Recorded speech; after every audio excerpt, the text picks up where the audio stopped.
Hello friends, today I am going to explain an issue that I faced in my Ford Figo car and how I resolved it. As you can see, this is a 2014 model Ford Figo Diesel car, and once the issue that I have observed is once the car crosses 60 kilometers per hour speed and in between 60 to 100, as you can see, when the needle is in between 60 to 100, the car starts vibrating a lot, and post that below 60 and above 100, it's as smooth as normal how you daily ride your car, but in between 60 to 100 it is vibrating a lot. I i tried capturing the vibrations. As you can see here, now the needle is at in between 60 to 100, and you can see vibrations. These vibrations, the whole car starts vibrating. I can feel the vibration on the steering, on the floorboard, on the side view ORVMs, on the side view mirrors. I can see the side view mirrors vibrating and all. So the first, this was observed. My car is 9 years old and it has done 75,000 kilometers. And recently, I have changed the timing belt and water pump. So this was immediately after, within a week or so, I observed this issue, and I first thought that it might be due to the service that was done on timing belt and water pump. As you can see here, I started capturing it, but as I was alone and as I was riding quite a bit fast on the highway, I was not able to capture it exactly. And you can see the vibrations on the speedometer. The vibrations are quite good. You can easily feel them when you sit in the car. And let me tell you what is the reason for this vibration. I first initially thought that it was due to the timing belt and the water pump replacements that I have done on the car. But after that, I thought that might not be the reason. Let's go a step by step and figure out if that is the actual reason. So first, I went to a wheel balancing. I had a 2,240 kilometers highway journey, so I completed my journey going below the speeds of 60 and above 100 whenever it is feasible, and I reached my destination. And post that, I did the wheel balancing and wheel alignment. That was the first thing that I did. And post the wheel balancing and wheel alignment, I again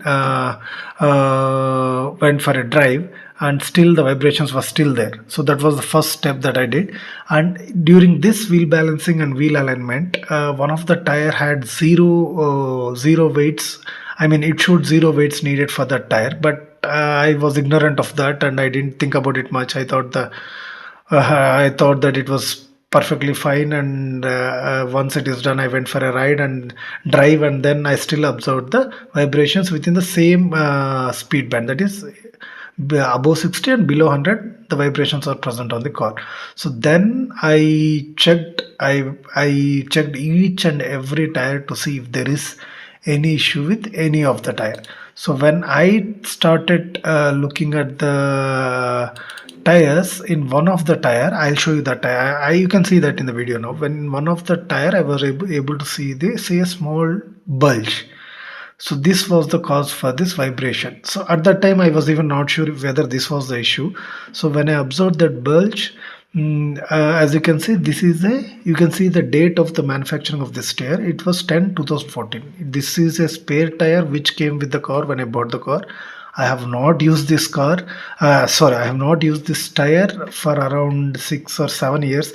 In December 2020, when one of the tire got burst, as this was spread, I have never used this spare tire till that time. So I thought for the time being, just let's put this. And after that, Corona hit, and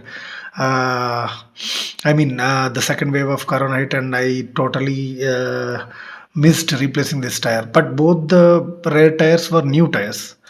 Both the rear tires were new tires, so I thought, okay, let it run as this is also a new tire. Let's see how many kilometers or how many years it might run. So from December 2020, I changed the tire to this what is this June 2023.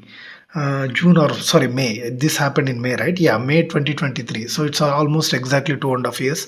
After 2.5 years, you can see the bulge in the tire.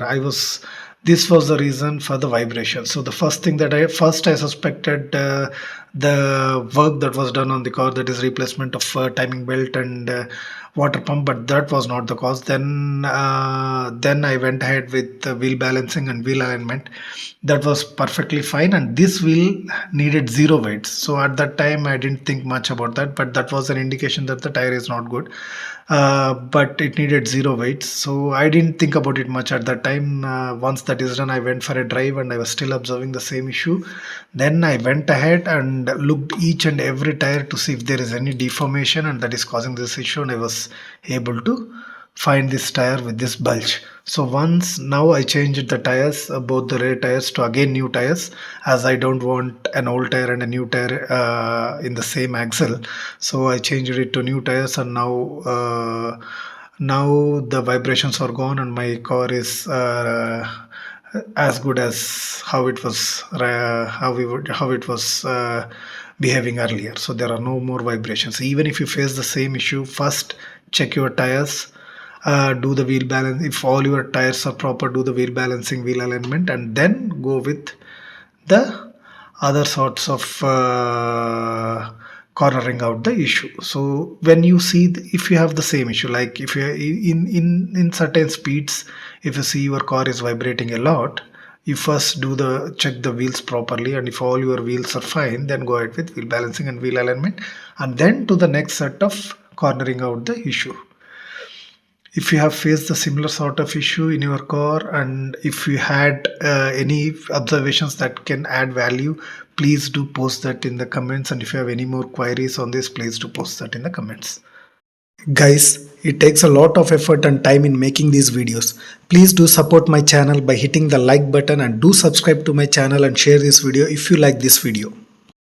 Thank you for watching. Have a great day.